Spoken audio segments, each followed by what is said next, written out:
Grand Rising to my kindred spirits. And for those who are new, I welcome you too. Today is special because it is December 1st and the new moon is in Sagittarius starting today. According to this, look, if y'all go by some other kind of thing, I ain't got nothing to do with that. I'm just going by the Western side. If the Eastern side coincides with that, so be it. All right, don't cuss me out. Anywho, just want y'all to know I'm not here to make you think like me. I just want you to think. Also, please, if you're new and you like the information being shared on this channel, please hit the subscribe button. Also, like the content or thumbs it up. And leave some comments below. Let me know what you think about what was talked about in this video. Let's get the discussion started, okay? I would like to know your input on all of this. And once again, I'm not here to make you think like me. I just want you to think. I am not your healer, okay? I'm not here to heal you. But what I do is I give you some of my insight, experiences, research, resources, and tools to help you tap into your own healing abilities, because we all can heal, okay? Yes.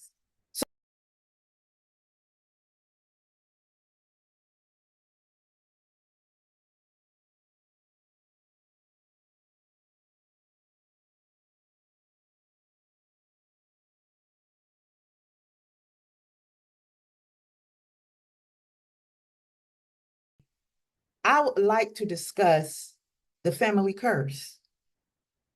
And I know you're probably wondering, what made you want to come up with this? Oh, yes, excuse my hair, but I've been around the house cleaning, and I just think this kind of cute for me today, since I'm not going nowhere. But I know y'all probably saying, but girl, the whole world is seeing you because you're on a video.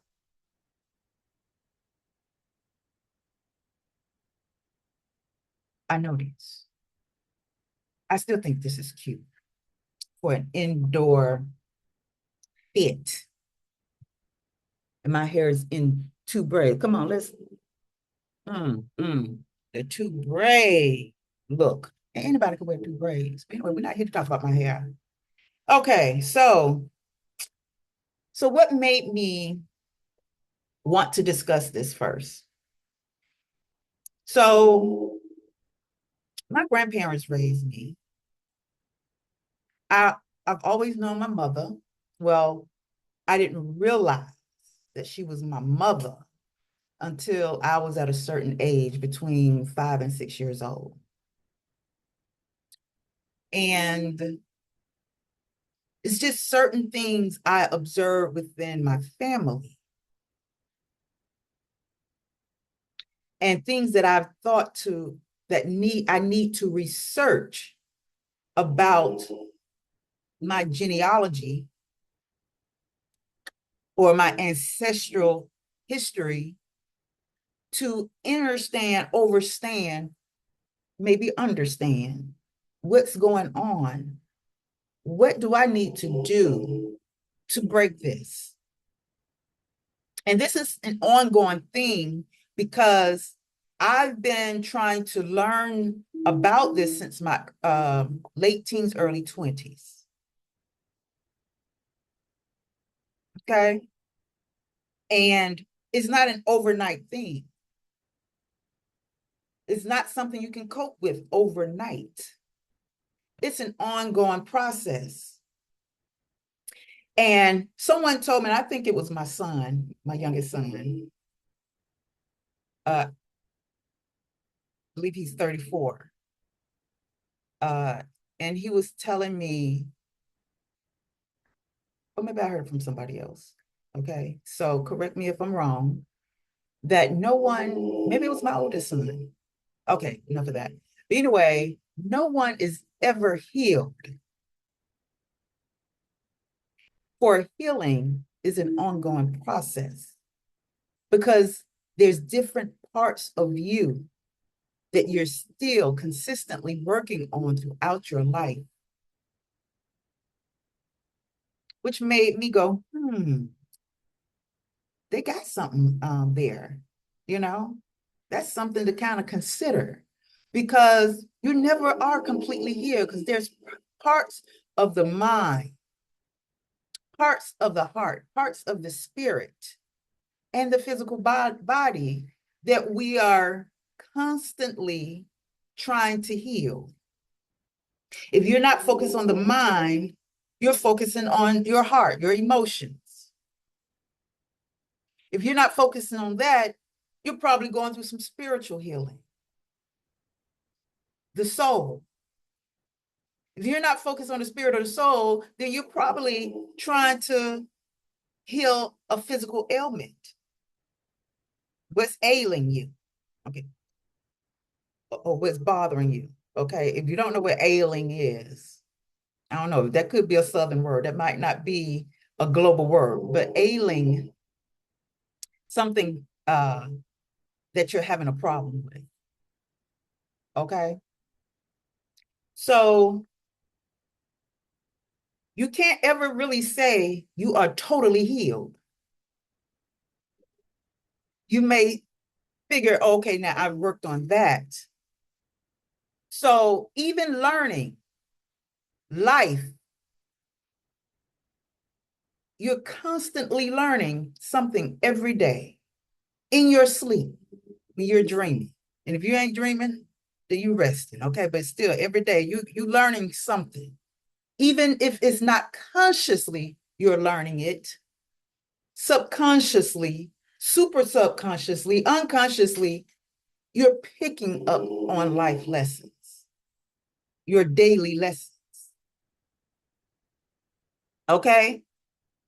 So and don't ask me what is my family curse. We not finna delve in totally to what the family curse is. But this is something I want to share to you before I even jump into it. This is some a study, an ancestral gnosis, however you want to pronounce it, gnosis, that was derived from Carl Jung or Carl Jung, however you want to pronounce that. And I'm going to share this with you. And bear with me, because it's very important that you really, because I looked this up because I wanted to get another perspective. And since Mr. Carl Jung or Jung is so popular in the field of psychology and what is it? This psychology and philosophy. I wanted to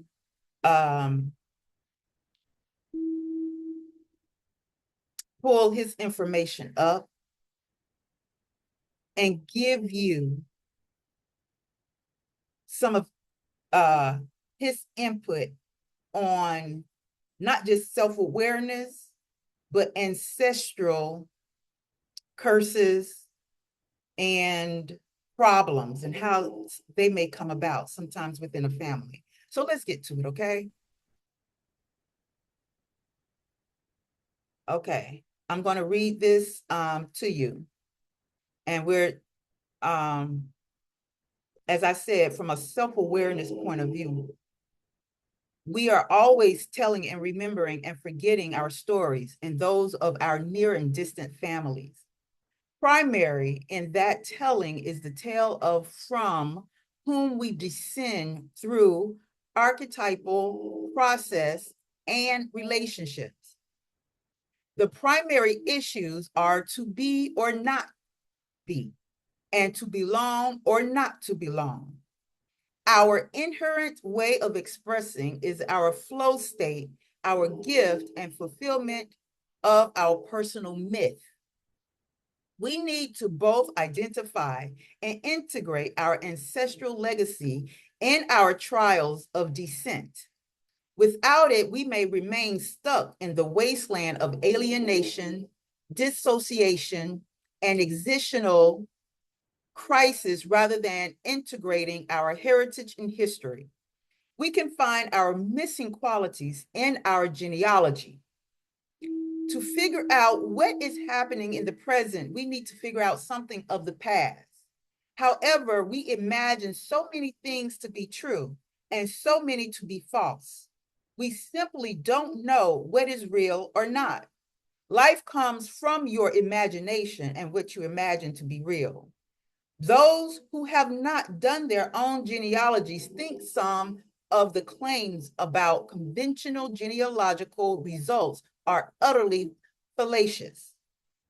But if you draw your own lines past a certain era, you find the rumors are indeed true, no matter what that means in terms of symbolic and psychological reality. Naturally, such lines are not literally so. Our society is oriented primarily around father and mother, patriarch and matriarch, the king or queen archetype, and basis of unconscious tensions and hidden value judgments. They give life to the archetypal child, the new consciousness, creativity, an archetypal seeker. When two people really unite, their inner and outer worlds merge, whether in gnosis or shared folly. We come upon our ancestors' unawareness as we dig up our connections with them. We aren't forewarned. We may be shocked to find royals in our lines. The king or queen can bless us, knight us, and make us feel special and a valuable part of the whole as no other archetype can. This may change our sense of self-identity forever. It can bring new insight, understanding, and comprehension, but may also lead to emotional flooding and an invasion of the unconscious as ego, inflation. We proceed along quite normally, logging commoner and noble spouses and their ancestors. Then suddenly the atmosphere changes. Geography moves to imaginal landscapes. Genealogy is a place of exchange, not only with ancestors, but between humans and a variety of supernatural creatures of mixed human and legendary lineage. Such creatures inherit different natures from their parents. They still draw their identity from the family unit. Supernatural tales have their liminal settings, mythical characters, interspecies romances, and close family connections. The other world and the ordinary intermingle. This is the gloss of imaginal vision that coexists with ordinary reality, our desires, phantasms, and projections. But it is not the family ties nor the romantic fairy tale appeal of such inclusions, but their psychic necessity that makes them a legitimate part of our pedigree. Even if disowned, repressed, or fictionalized by modern genealogical corrective trends, we enter the underworld when we cross the threshold dividing the rational and historical from the irrational and legendary. We find curious hybrids, from fairies to god forms with supernatural romances, curses, and royal marriages in liminal spaces beyond mortal kin. Sometimes such creatures, with their disturbing transformations, enter a lineage as a result of a familial curse. It is transmitted to descendants in repeating cycles of suffering, heartbreak, betrayals, separation, mourning, and death. This raises the specter that such demonic behavior is related to medieval descriptions of mental illness and mood disorders, such as schizophrenia, bipolar, narcissism, or borderline issues. Some genealogists want to expunge supernatural characters and liminal settings from the world tree, but we do so at our peril, cutting of psyche from its own imaginal roots, excuse me, naturally to claim we literally descend from pixies, elves, fairies, dragons, serpents, gods or goddesses sounds preposterous and must be contextualized as imaginal. The irreconcilable dual nature of human and bestial ancestry demands we work that out for ourselves. So it not turn monstrous. Ours is a very complicated and nuanced family full of bygone cultural dreams that still inhabit and inform our films and literature. To find more or to read more on this subject, you can refer to, I'm going to highlight it if you can see it. You can go to jungiangenealogy.weebly.com/ancestral-gnosis.html. Okay. So as I have given that, it kind of allow you to understand, and I've heard this many times before, that you may have to be careful about the person you choose to have children with. I recall in my research long ago, certain cultures and tribes of people would match couples to be together based on doing what they call blood examination, looking into the bloodline for any types of, let's say, diseases, mental illnesses, or anything that would interfere with a healthy development of the child.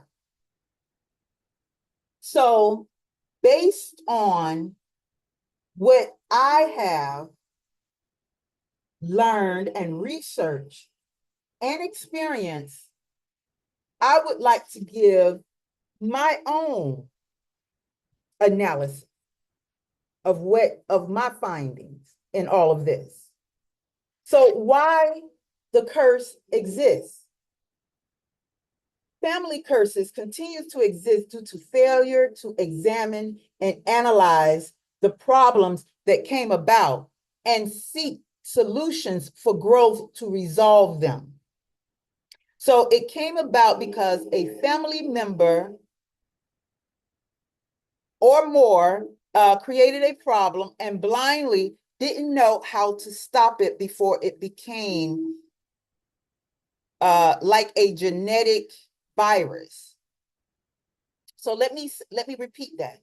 Family curses continues to exist due to failure to examine and analyze the problems that came about and seek solutions for growth to resolve them.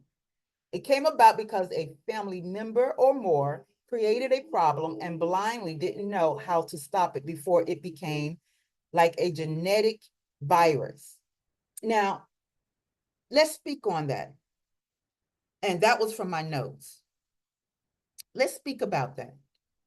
Because as Carl Jung stated, not having in a full understanding, doing your research on understanding someone that you marry, a family that you marry into, and not knowing the family background, you're not in realization of what type of problems that child can have. Family curses can stem from, as Carl Jung stated, mental illnesses, blood issues, just not only mental illnesses, but other genetic illnesses, such as, and this is just to name a couple of them, cancers, physical problems, birthmarks. And I don't want to say birthmark is a problem, but some birthmarks can seem to be embarrassing to those who feel that they're not like any others, or what they call the norm. So this is something really to think about when creating children. I wish a lot of this I had known, but I'm going to say this much about myself. I feel that when we come into this world, you know, a lot of people say children don't choose to be here. How do you know? And I've asked this question before in another video. How do you know?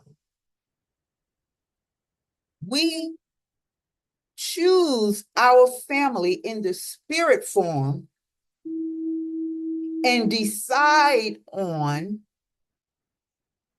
our course in life, the path that we're going to take, a journey that we're going to take. Once we get here and we forget, because as humans, we're forgetful beings. So once you're born and you gain a certain amount of an awareness by the age of 7, you know, you're stamped into your personality or character.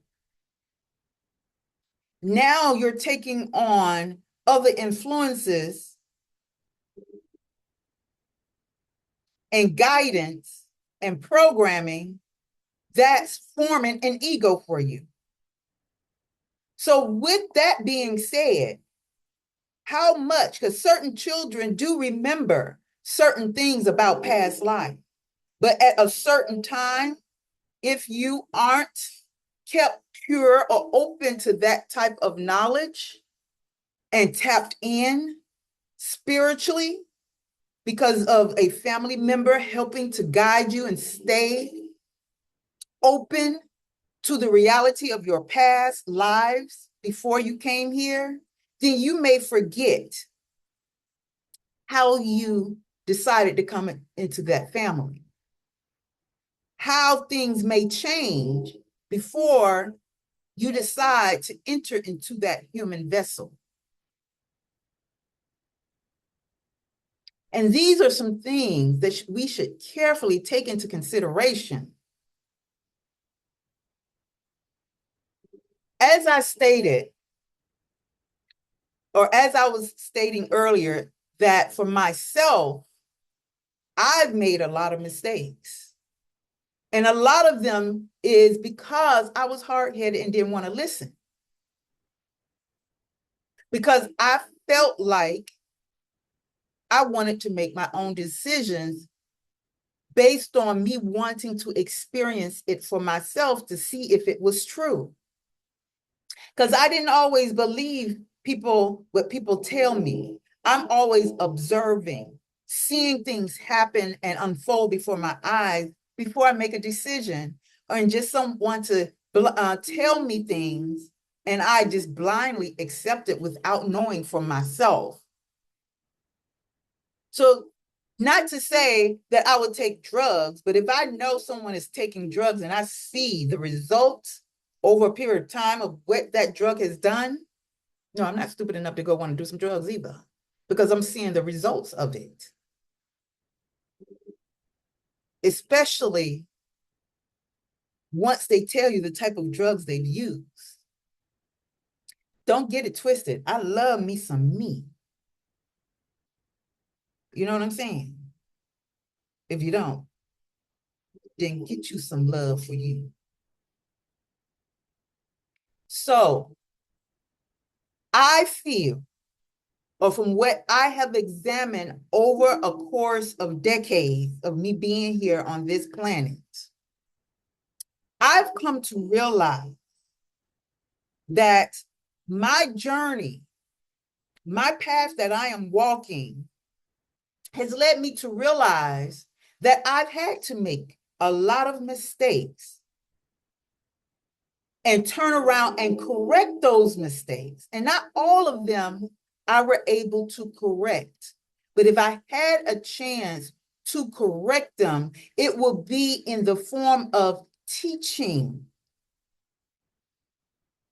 others not to walk that path. That this path that I walked was not able to be corrected. but to help you to avoid future mistakes.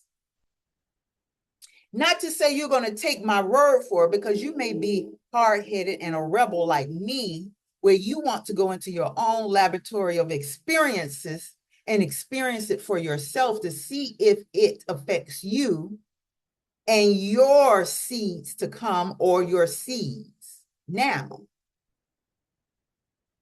you will have to make your own choice in this.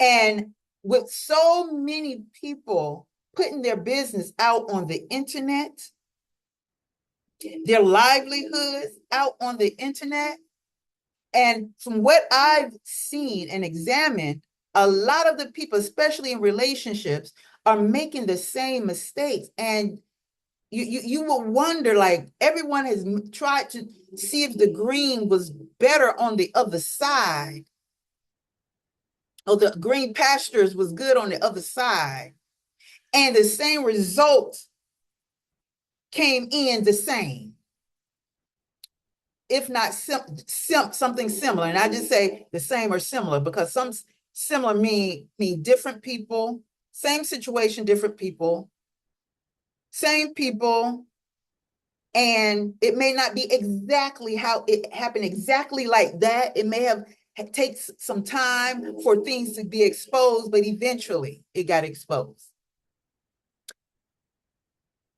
Almost the same way. Eventually, the other party found out. Don't think you can hide anything. You may prolong it. It might get prolonged, but eventually, why not be the one to confess? Why not be the one to be honest? Now, I'm the type of person, some things I will confess right up front. And sometimes I need some time to think about it. And I'm not the one to say, if I talk about you behind your face, I'm eventually, how you say, venting and trying to figure things out with another by talking about it with someone else, and then bring that issue to the front, to you. So yeah, it may have seemed like I was talking about someone, but if that someone get to you before I could get to you, one thing I'm learning in that is, if I confided in that person to help me figure some things out, to bring it to you, sometimes it makes you wonder what that person is up to. Why did you bring it to them before I could get to them when I told you? I want to keep this between me, because I'm just trying to figure some things out before I take it to them. Okay? Now, I don't want to get off into a different type of subject, but I'm just giving some scenarios and helping you on your path before you make a move to experience it for yourself. But if you can analyze it and it makes sense to you, and avoid walking down that street in that dark alley and trying to figure out the unknown, so be it. So, family curses go on into each lineage until someone is made capable of healing an ancestry lineage of problems by taking on the burden to break the curse. This person becomes seen as the chosen one.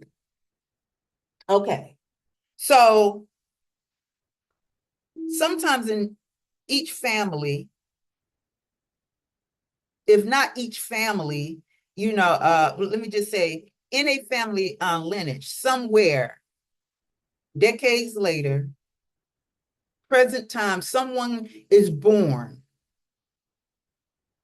And me, I'm gonna get a little more technical, metaphysical, spiritual with it. You have certain planets, stars, cosmic alignments that a certain person is born under and within that family who comes in and acts as the savior. It's not going to save all of y'all, but that person is the one who carries the burden. Okay? So the chosen one is that one that seems rebellious towards the traditions of the family, yet a puzzle solver. By integrating the stories of relatives, by paying attention to their own and other members' signs, symbols, and synchronistic rituals and or practices, allowing themselves to pay attention to actions, listening to how uh, to express mental processes and observing their own intuitive knowing. Family curses became traditions, and traditions became masks. Those masks became a part of our lives that created illusions, and thus we became lost within our creations that we forget or forgot we created. Yeah, we got lost up within the sauce of what we created. Uh, Hold that thought for a second, okay? My apologies for the slight interruption. So with this coming to our awareness and having reflected on some things within ourselves, we realize there's some shadow work as well as light work that needs to be done and examined. It's time to go into the self-healing and awareness reflection laboratory. That's a long name for a laboratory, ain't it? Mm-hmm. So through our family lineage, within our genetics, we now examine the ancestry line. Paying attention to the repetitive cycle, the chosen sees the habits and practices that others within that family has found hard to break. So life itself, with sincere intentions to become disciplined enough to bear the burden and pain in order to heal or create change through the solution. Yet the word healing is, for a lack of better wording, used to describe maintaining control of your life to create better habits within you to be carried out through the genetic bloodline. Okay? So, with that being said, it may have to start with your awareness to break that through whoever you give birth to or that child gives birth to, but you try to instill within your seed or seeds to come some discipline to undertake different practices or rituals in order to better accommodate your lineage to come. And in doing all of this, if you were reared a certain way, brought up a certain way, taught a certain way, you're able to break the spell of what you had to undergo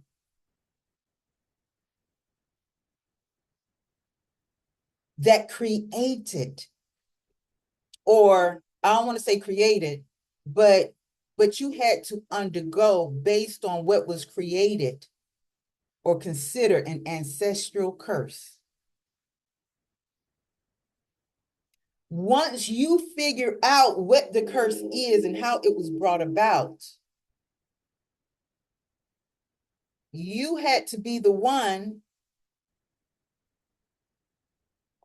or the rebellious one, to go against those traditions. If the traditions did not work for the family, your family before you came, and once you came about, it didn't make sense to you. Yet,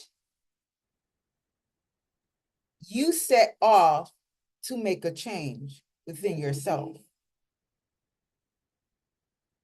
So that way, you discipline yourself with different practices and habits, good habits, better habits, let's say, so that your family to come, you choose wisely who you want to have children with. I am so grateful and thankful for the love and support.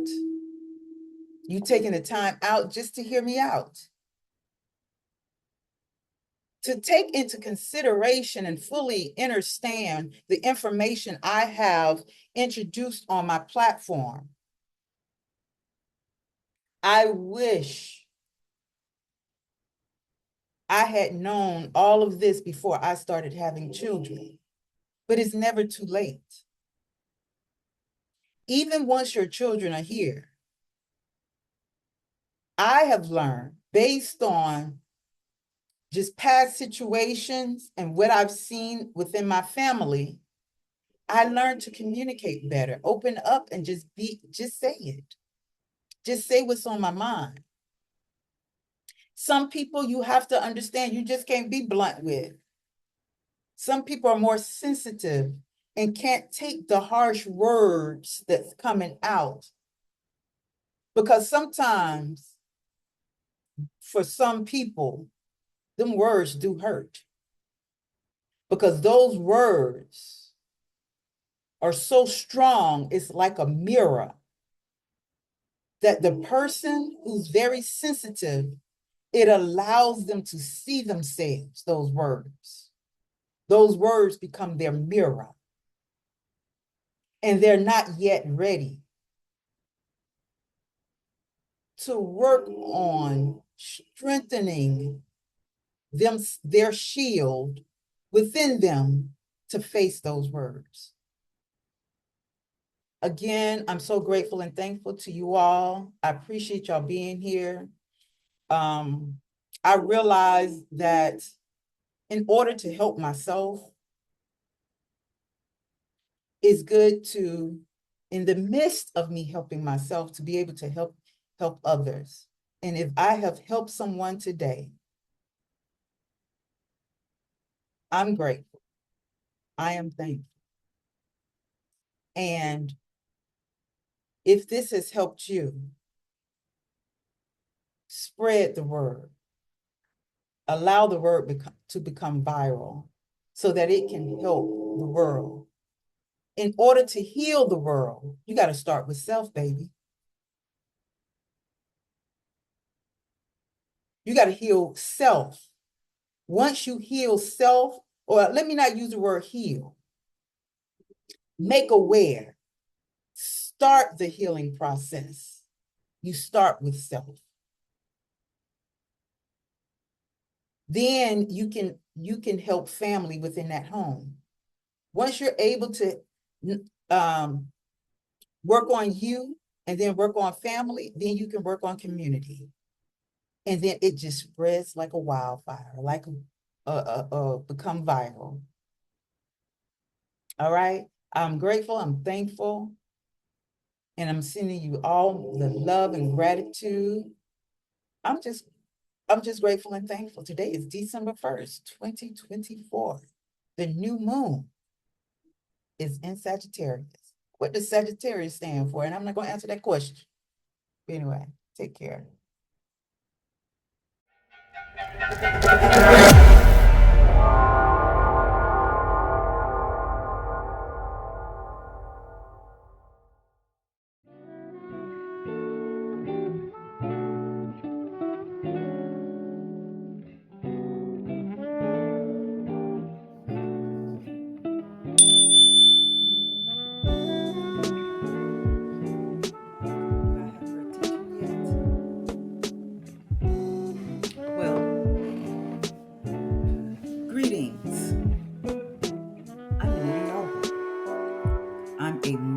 certified NLP practitioner dedicated to empowering individuals such as yourself to transform their lives through holistic healing, life coaching, and counseling. And today, yes, I'm excited. I'm excited to share with you my signature program, which is designed to help you unlock your purpose and align with your true self. Our program, Transformative Healing, a metaphysics and NLP approach towards self-discovery and authentic living, is a transformative journey that combines metaphysical insights with neuro-linguistic programming, or NLP, techniques to help you overcome challenges and discover innate abilities to heal and transform relationships with yourself and others, as well as establish healthy boundaries. My key components are: 1, self-authentication based healing. This module focuses on understanding the importance of healing and self-authentication and leading a purposeful life. You'll learn to balance your light and dark psyche, use mental and emotional coping techniques, and gain self-acceptance through positive self-talk. 2, lifestyle-based healing. In this module, you'll learn how to tap in to natural survival resources and follow intuitive influences to create a new lifestyle. You'll replace unwanted habits with better practices, identify stress triggers, and understand influences affecting your lifestyle choices. 3, communication-based healing. This module teaches you to express and communicate your thoughts and feelings effectively. You'll learn to listen to your true voice, creatively express your imagination, and communicate commands to your subconscious mind for positive change. And 4, community-based healing. The final module focuses on transforming community dynamics. You'll learn to manifest your needs and wants, recognize patterns for better change, identify individuals of influence, and create a space that fosters peace and harmony. Our program is designed to help you evolve to a new level of self-authentication in this new upcoming paradigm. Now, are you ready to embark on this transformative journey with me? Please join our program today and unlock your true potential. I welcome you back, and I look forward to speaking with you. So get ready. On your march, set, to, go. Thanks for sitting with me.